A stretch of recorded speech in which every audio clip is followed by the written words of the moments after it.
사실 채권 투자 전략에서는 이제 면역 전략이 핵심이죠. 대표 소국 전략이 면역 전략인데, 면역 전략이 다시 두 가지가 있는 거 아시죠?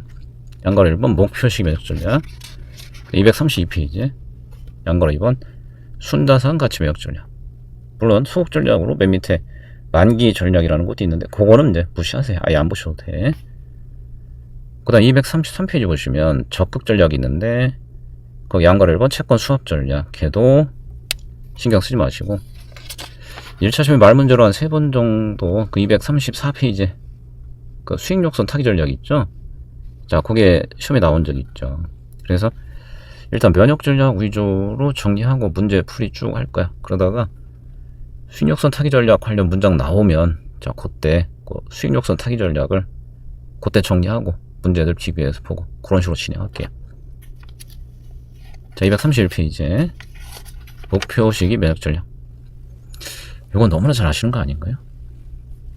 자, 채권 내가 투자하는 기간 중에 이자율 변화가 생기면 그로 인해서 자, 채권 투자 종료 시점에서 이제 벌게 될 수익이 애초에 투자 시작점에서 예상했던 것과 달라질 가능성이 있는데 바로 그 위험을 없애는 전략이죠. 그럼 위험을 없앤 다음에 결과적으로 어떻게 돼? 이자율 변화한다 하더라도 종료 시점 수익이 이자율 변화 관계없이 그냥 일정하게 얻어지도록 하는 전략이죠. 한마디로 얘기하면 채권 투자에 따른 이자율 변동 위험을 없애는 전략이다. 단, 이 전략을 이해하시려면 내가 채권 투자 시작하게 될 수익의 어떤 요소가 있고 그걸 통해서 이자율 변동에 따른 채권 투자 위험에 어떤 요소가 있는지 이걸 먼저 이해하셔야 되죠. 대개 다 아시겠지만 두 가지 위험 요소가 있다. 채권 투자하는 동안 이자율 변화하면 첫 번째, 자, 재투자 이자율 변화로 인해서 재투자 수익률이 변화하고 그로 인해서 이 재투자 수익이 변화할 위험이 있죠. 그 다음에 자, 채권 투자 종료 시점에서 채권을 팔았을 때, 자, 그때 채권 팔아서 받는 가격이 이제 변하게 될 위험 두 가지가 있다. 재투자 위험, 가격 위험. 자, 그거는 제가 그림을 하나 가져왔어요. 잠깐 보실게요. 빠르게 좀 이해해 봅시다. 되게 알고 있는 거겠지만, 자, 이 채권은 만기 4년짜리예요. 만기 4년짜리인데 나는 3년간만 투자할 거야. 그럼 오늘 샀다가 어떻게 해야 돼? 요때 가서 채권 팔아야 되지. 자, 우선 팔기 전까지 3년 동안 이자 받겠죠. 그 이자는 중간에 실현되니까 다시 어떻게 해야 돼? 끝날 때까지 재투자해야 돼. 그래서 1년 말에 받은 이자 3년 말까지 2기간 재투자, 2년 말에 받은 거 1기간 재투자, 그래서 3년 말에 또 이자 받죠. 얘들을 모아준 거야. 투자하는 동안 이자 받고 받은 이자를 재투자해서 얻는 수익이죠. 그게 재투자 수익이에요.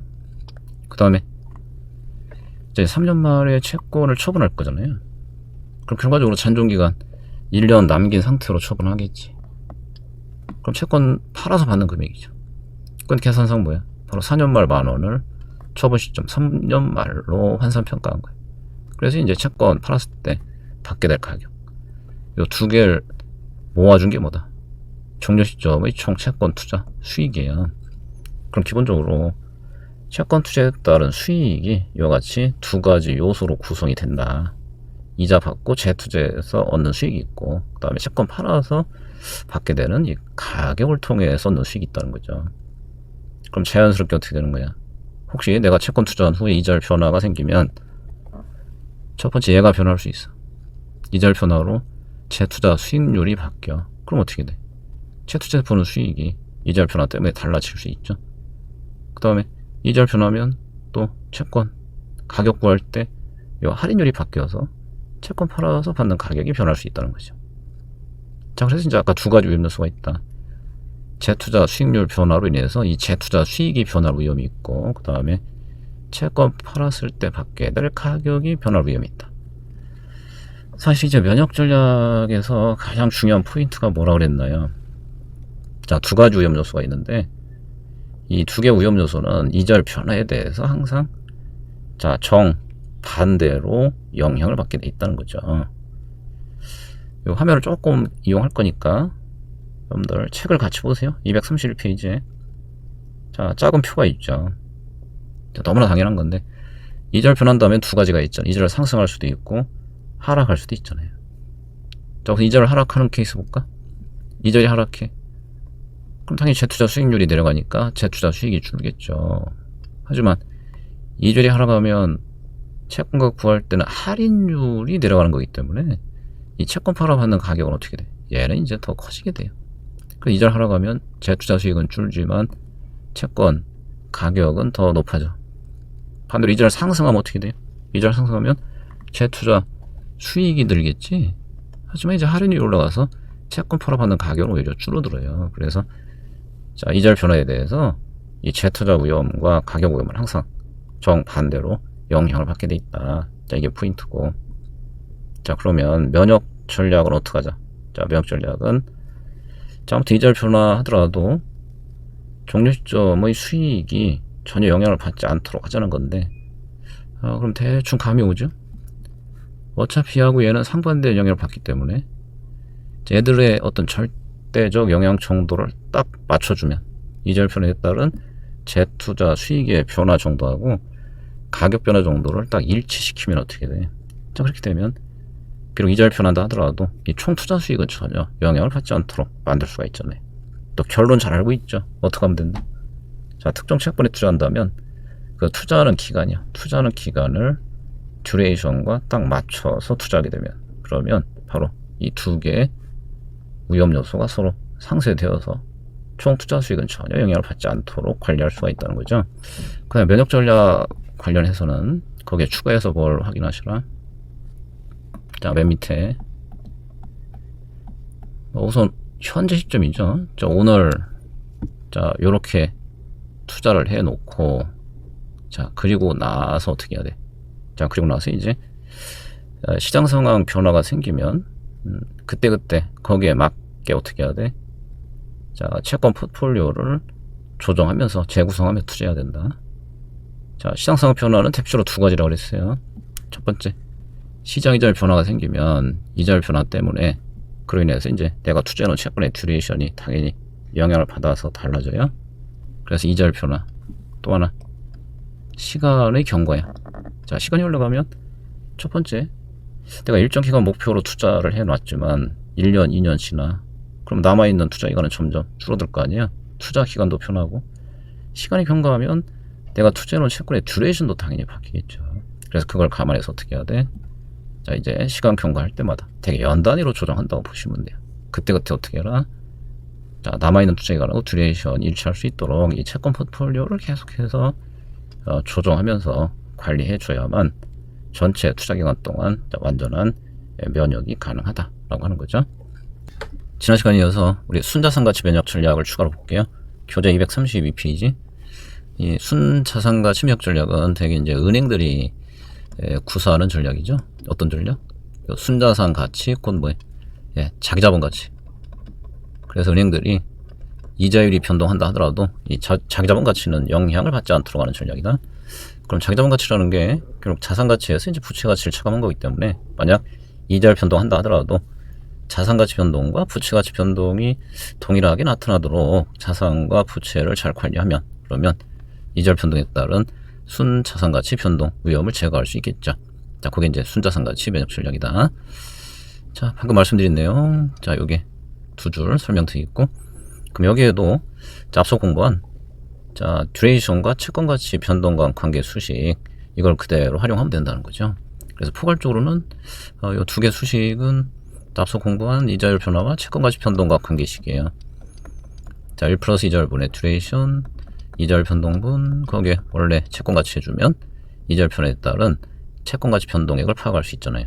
그럼 이 식을 통해서 자, 은행의 이자율 변화에 따른 자산 가치 변동도 파악할 수 있고, 그 다음에 부채 가치 변동도 파악할 수 있다는 거죠. 자, 이 식은 여기 224페이지라고 되어 있는데 제가 확인해 보니까 이거 오타네요. 226페이지, 226쪽에 있는 식이에요. 너무나 잘 알고 있는 식이죠. 그럼 이와 관련해서 문제에서 이제 얘기할 수 있는 게 한 세 가지예요. 첫 번째는 요 두 개 공식을 써서 자산부채 가치 변동 파악에다가 그걸 통해서 자본 가치는 얼마나 변화할지 구해라. 그건 두 개 구한 걸 정산하면 되죠. 이거 정산하면 이 자본 가치 변동이 얼마인지 알 수 있죠. 요거 1차 시험에 한 번인가 나온 적이 있어요. 2차 시험에서는 이거 뭐 굉장히 자주 나오는 주제예요. 우선 공식은 너무나 잘 알고 있는 거니까 뭐만 바꿔주면 돼요. 이 듀레이션, 그 다음에 원래 가치 얼마짜리였냐. 그럼 자산가치 변동 파악할 때는 듀레이션으로 자산거, 그 다음에 원래 자산가치 적용하시면 되죠. 부채가치 변동 파악할 때는 듀레이션 부채거, 그 다음에 원래 자 부채가치 요것만 바꿔 적용하시면 되죠. 자 그렇게 해서 이절편에 따른 자산과 부채가치 변동의 구에다가 두 개 정산해서 자본가치가 얼마나 변할 건지 구해라. 이게 첫 번째고, 그 다음에 이제 핵심은 면역 전략이죠. 자 면역 전략은 이절 변하더라도 요 두 개를 일치시켜서 자본가치는 변하지 않도록 하는 전략이다. 자 이때 통상 이 자산과 부채에 적용되는 이자율 얘들끼리 동일하다. 그렇다면 이자율 변동도 얘도 동일하다. 이걸 전제하게 되죠. 그럼 얘들은 서로 상쇄되는 효과가 있기 때문에 이 상황을 전제하게 되면 결국 뭘 통해서 남은 거예요. 요 자산 듀레이션의 자산가치, 그 다음에 부채 듀레이션의 부채가치 곱한 값끼리 일치하도록 자산 부채를 관리하게 되면 이절편에 따른 자기자본가치 변동 위험을 제거할 수 있다는 거죠. 이건 너무나 잘 알고 있죠.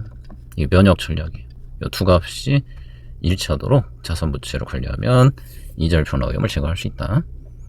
자, 그 다음에 2차 점에 최근에 나왔던 얘기거든요. 자, 우리 듀레이션만 가지고 하게 되면 이절 변화와 가치 변화가 선형관계에 성립한다는 걸 기본 전제로 하잖아요. 근데 실제 가치는 자 이절과 관계를 그렸을 때 원점에 대해 볼로감 곡선이잖아요. 그렇기 때문에 이 완전하게 면역이 되려면 사실은 어떻게 돼야 된다? 자, 요 조건이 충족함과 동시에 최소한 이 자산의 볼록성이 자 부채 볼록성보다는 크거나 같아야 돼요. 그래야만 완전 면역이 가능해. 그거는 여러분들 지난 강좌에서 볼록성 이해를 위한 그 그림 기억납니까? 채권 A, 채권 B. 볼록성 큰 애가 어때? 가치가 항상 높게 형성이 되죠. 그걸 염두하시면 돼. 그래서 자 요게 일치하도록 함과 동시에 자산 볼록성이 부채 볼록성보다 큰 상태로 유지시키면 비록 이자를 변한다 하더라도 부채보다는 자산 가치가 항상 더 큰 값을 갖기 때문에 자본상 손해를 보지 않게 된다는 의미로 이해를 하시면 돼요. 자, 그 다음에 또 하나는 요 일치시키는 게 이제 이자율 변화 위험을 제거하는 면역 전략이고, 우리가 필요하다면 이자율 변화 방향을 확실하게 예상할 수만 있다면 굳이 소극적으로 이자율 변화 위험 제거하기보다는 자 이득을 보는 전략을 구사할 수도 있죠. 자 그럼 이득 본다는 건 여기서 뭘까? 자 자기자본 가치를 확실하게 증가시킬 수만 있다면 그걸 증가시키는 전략으로 활용해 볼 수도 있다는 거죠. 자 순자산 가치, 자기자본 가치를 증가시키는 전략, 이 적극 전략이야. 자 그럼 이런 내용들 여러분들 이해하고자 할 때 항상 기본이 뭐다? 자 이자율 변화하고 자 가치 변화는 항상 역관계다. 이걸 기본으로 하셔야 돼. 그래서 어떤 문제 풀다 오면 요쪽에서 요쪽을 해석해야 하는 경우도 있고, 어떤 경우는 요쪽에서 요쪽으로 이제 전환해서 해석해야 되는 경우도 있어요. 자 항상 역관계다. 요게 기본이야. 자 그러면 내가 이자율 변화 방향 예상할 수 있어. 첫 번째, 이자율 상승이 예상된대. 그럼 이자율 상승이 예상된다는 얘기는 결과적으로 여러분들 자산이든 부채든 이자율 변화 영향을 역관계로 받는다는 건 똑같은 거예요. 이자율 상승하면 기본적으로 자산이든 부채든 가치가 다 하락하게 돼 있다는 거예요. 그러면 둘 다 가치가 하락이 예상되는 국면이라면 자본상 이득 볼 수 있는 방법은 뭘까요? 자산보다 부채 쪽 가치가 더 많이 하락하도록 하면 자본상 이득을 볼 수 있겠죠. 이해되죠? 자 그래서 요렇게 만들어줘야 되는 거예요. 자 이때 얘도 마찬가지예요.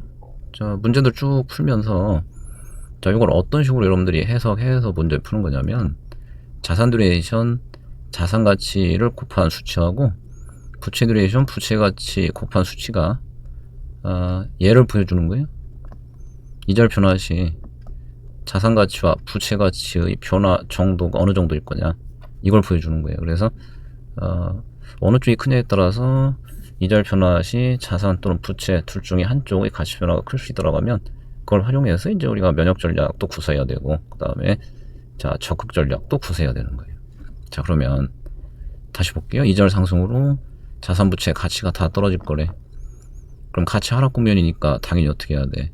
이 상태에서는 자산 쪽보다는 부채 쪽에서의 가치 변화, 곧 가치 하락이 더 크게 만들어주면 그럼 자본상 이득을 볼 수 있겠구나. 그래서 요렇게 관리해야 된다. 부채 쪽이 커지도록. 자, 반면에 이자율 하락이 예상된다. 이자율 하락하면 가치가 다 오를 거잖아요. 자, 가치가 오를 거잖아. 가치 오를 때 당연히 어떻게 하는 게 좋아? 자산 가치가 더 많이 상승하도록 관리하는 게 좋겠죠. 그래서 어떻게 해라? 자, 자산 쪽이 더 커지도록 관리하면 되겠구나. 그런데 234페이지를 볼까요? 거기 수익욕선 타기 전략이 있는데 그거 마무리하고 갈게요. 여기에 방금 전 두 가지 조건이 서술이 돼 있죠. 수익욕선 우상향, 그 다음에 두 번째 투자기간 동안 변하지 않는다, 이렇게 돼 있죠. 방금 전 서술이야. 그래서 수익욕선 타기 전략의 기본 전제 조건이야. 자, 밑에 한 번 더 강조돼 있어요. 우상향, 변하지 않는다. 그럼 이 조건 하에서 이 전략의 이제 구체적 의미를 설명을 드릴게요. 자, 그림으로 한번 그려볼게요. 그림으로 그려보면,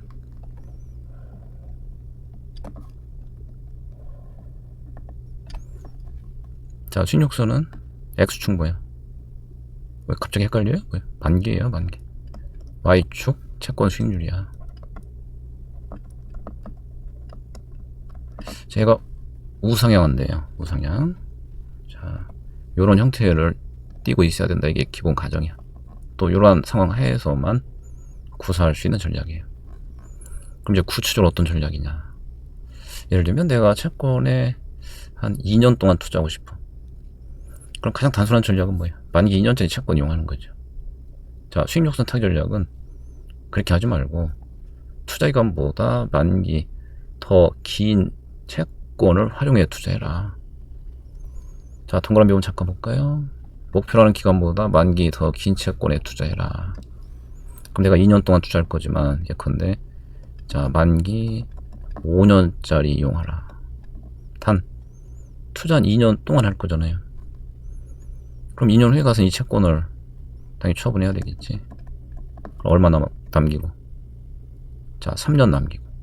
그래서 오늘 만기 5년짜리 샀다가 자, 2년 경과된 후에 잔존 만기 3년 남은 상태에서 채권을 처분한 투자하라. 그럼 이런 투자를 하면 어떤 효과를 낼 수 있냐? 일단 우상향이죠. 그럼 만기 짧은 애보다 만기 긴 애의 수익률이 높죠. 그럼 내가 채권 살 때 이 채권 수익률이 여기에 있었어. 그 다음에 아까 뭘 전제했어요? 투자하는 동안 절대 변하지 않는다. 자, 그러면 2년 지나서 채권 팔 때는 채권 수익률이 여기에 와 있죠. 어떻게 됩니까? 우상향 형태로 변하지 않고 있으면 채권 수익률이 하락하게 돼 있어요.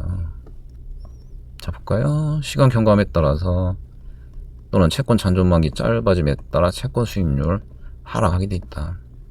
그럼 채권 수익률 떨어지면 그에 따라 가격은 당연히 어떻게 상승하죠. 자, 그러면 자, 이제 가격으로 볼게요. 살 때 높은 수익률 적용받았어. 가격이 싸죠. 팔 때 가보니까 수익률이 내려갔어. 가격이 어떻게 돼? 상승이 있겠지.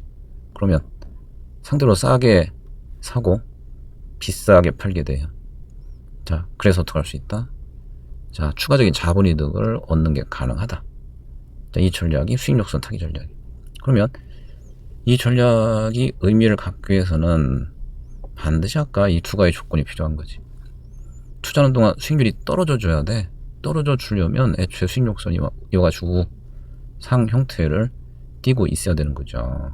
그 다음에 이 효과를 보려면 절대 내가 투자하는 동안 수익욕선이 움직이지 않아야 돼요. 변하지 않아야 돼요.